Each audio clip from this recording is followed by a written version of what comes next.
Welcome to this explainer. Look, if you're getting into the private label activewear market, you already know the competition out there is absolutely fierce. But when we dive into the latest sourcing data, something really fascinating pops up. The brands that are crushing it, they're winning largely because of who actually manufactures their gear. So today, we're unpacking a complete insider playbook on the 2026 activewear manufacturing market in China. We're basing this entirely on the most current industry sources to show you exactly how this massive, complex machine actually works. Here is our agenda for today. We'll kick things off with the new landscape, then map out regional hotspots, and look at the top factory archetypes. From there, we'll break down the four-pillar framework, outline the exact sourcing workflow you need, and wrap it all up with some pro buyer tips. Section 1, the new landscape, the evolution of activewear manufacturing. So the data makes one thing crystal clear right out of the gate. It is no longer a race to the bottom for price. That old mindset of just scouring the globe for the cheapest possible stitch, it's pretty much dead. As we head into 2026, the big trend highlighted by the research is a strategic search for precision engineering. It's actually fascinating. Professional buyers are realizing they have to perfectly match their brand's exact scale with a factory's specific technical capabilities to actually succeed. Section 2, regional hotspots, mapping the geography of innovation. Let's start down south. The research really highlights the Guangdong cluster. We're talking Dongguan and Guangzhou as the absolute premium hub. If your brand is competing at that ultra high-end Lululemon-style tier of yoga wear, this is your mandatory go-to destination. And that's simply because the factories here sink massive investments into complex R&D. Now moving up the coast, we hit Fujian, specifically Quanzhou and Xinjiang. This area is famously known as the sports city. According to the sources, if you're building performance running gear, technical jackets, or anything heavy on woven fabrics, Fujian is literally the dominant player. And then we have our third major hub, Zhejiang, specifically the Yiwu and Haning areas. This region is identified as the world capital of seamless technology.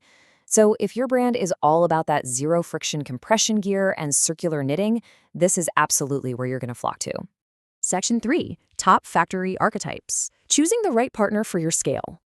Take a look at this curated snapshot from the data. It perfectly illustrates how a factory's exact specialization directly dictates their minimum order quantities, or MOQs. Look at Inger Sports, right? They handle high-end technical yoga wear, and their MOQ sits comfortably around 100 to 200 pieces.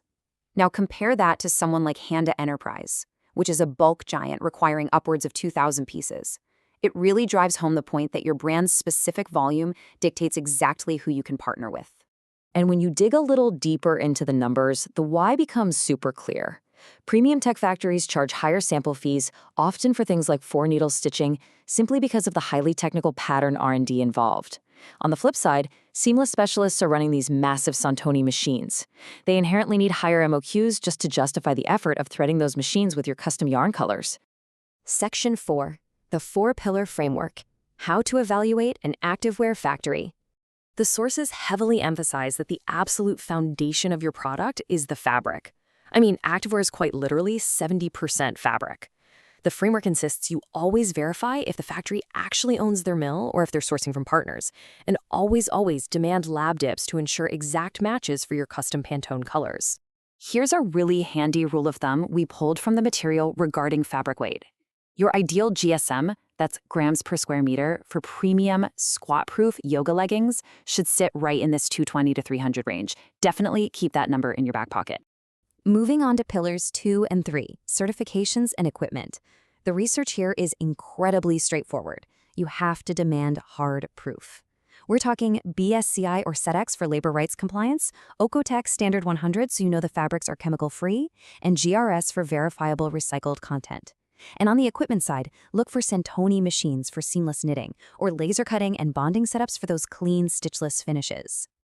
Pillar 4 is all about lead times. This timeline right here lays out a highly realistic production cycle for 2026.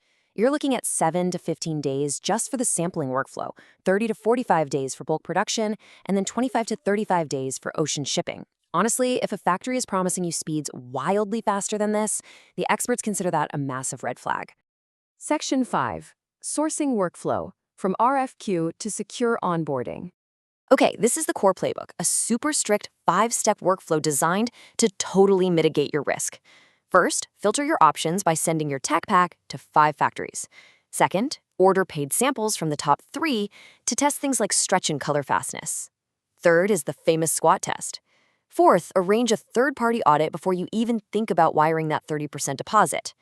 And finally, execute a midline quality control inspection right at 30% completion.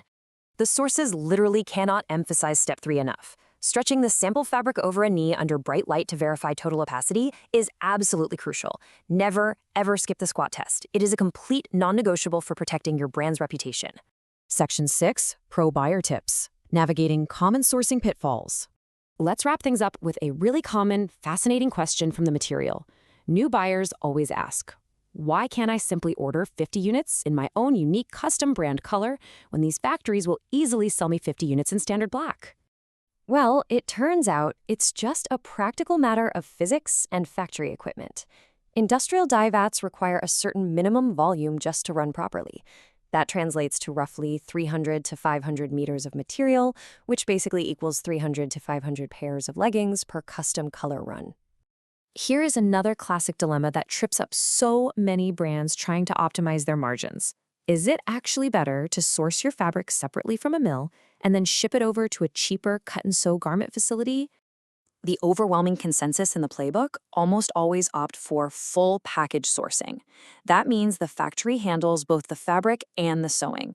If you supply the fabric yourself, you open the door to a highly frustrating blame game where the sewing factory blames your fabric for any defects and the mill blames the sewing.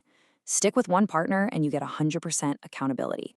We've explored the shifting new landscape, the regional hubs, the factory archetypes, the 4-pillar evaluation framework, and the pro workflows straight from the data. Seeing just how complex, yet incredibly structured this industry is, leaves us with one final big question. Armed with this exact blueprint, which factory archetype is actually best suited to build your 2026 activewear empire? Thanks for exploring this source material with us on today's Explainer.